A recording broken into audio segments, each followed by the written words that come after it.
जोखू ने लोटा मुंह से लगाया तो पानी में सख्त बदबू आई। गंगी से बोला, यह कैसा पानी है? मारे बास के पिया नहीं जाता। गला सूखा जा रहा है और तू सड़ा पानी पिलाए देती है। गंगी प्रतिदिन शाम पानी भर लिया करती थी।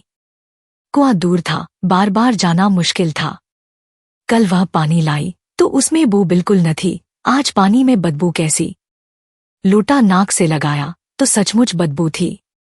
जरूर कोई जानवर कुएं में गिरकर मर गया होगा, मगर दूसरा पानी आवे कहां से? ठाकुर के कुएं पर कौन चढ़ने देगा? दूर से लोग डांट बताएंगे। साहू का कुआं गांव के उस सिरे पर है, परंतु वहां भी कौन पानी भरने देगा? कोई तीसरा कुआं गांव में है नहीं। जोखू कई दिन से बीमार है। कुछ देर तक तो प्यास रोके चुप पड़ा रहा, फिर बोला, अब तो मारे प्यास के रहा नहीं जाता। ला थोड़ा पानी नाक बंद करके पी लूं। गंगी ने पानी न दिया।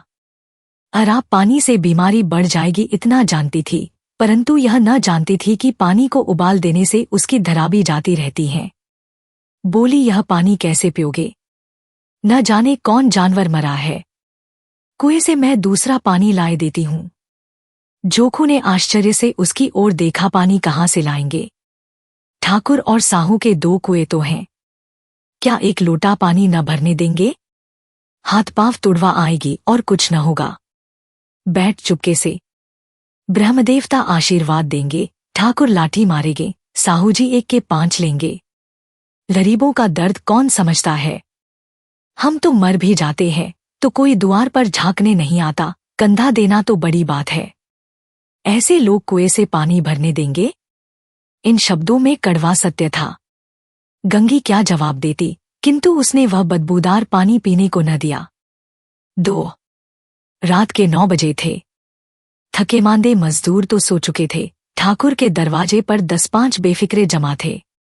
मैदानी बहादुरी का तो अब न जमाना रहा है, न मौका। कानूनी बहादुरी की बातें हो रही थी। कितनी होशियारी से ठाकुर ने थानेदार को एक भांस मुकदमे में रिश्वत दी और साफ निकल गए।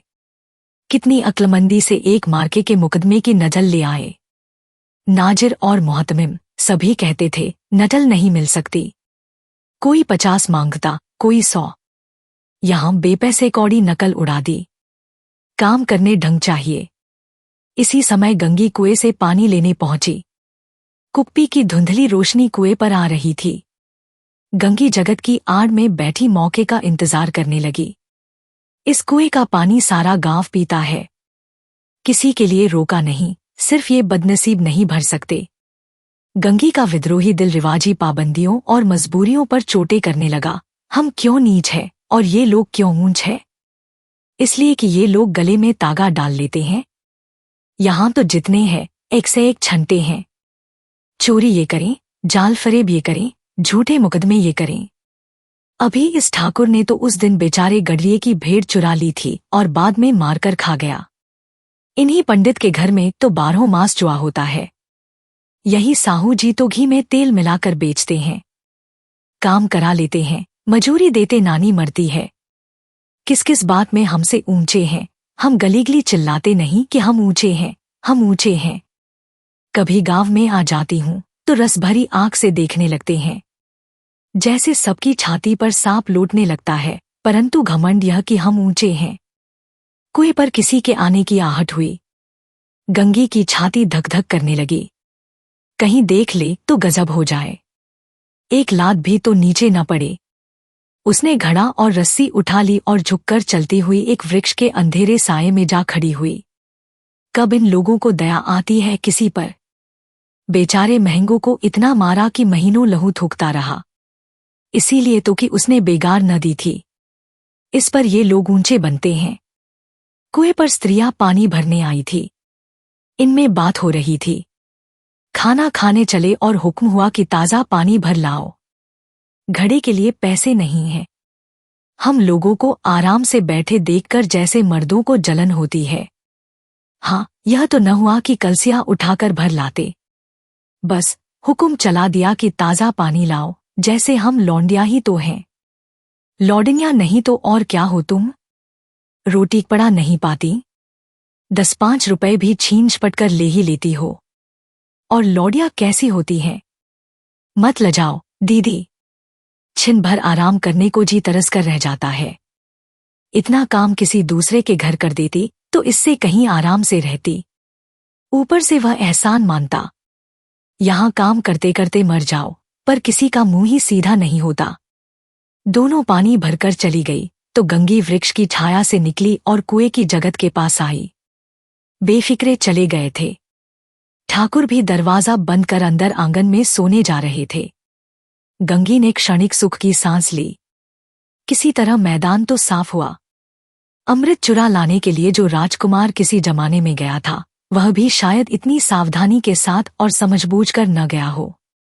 गंगी दबे पांव कुएं की जगत पर चढ़ी। विजय का ऐसा अनुभव उसे पहले कभी न हुआ था। उसने रस्सी का फंदा घड़े में डाला।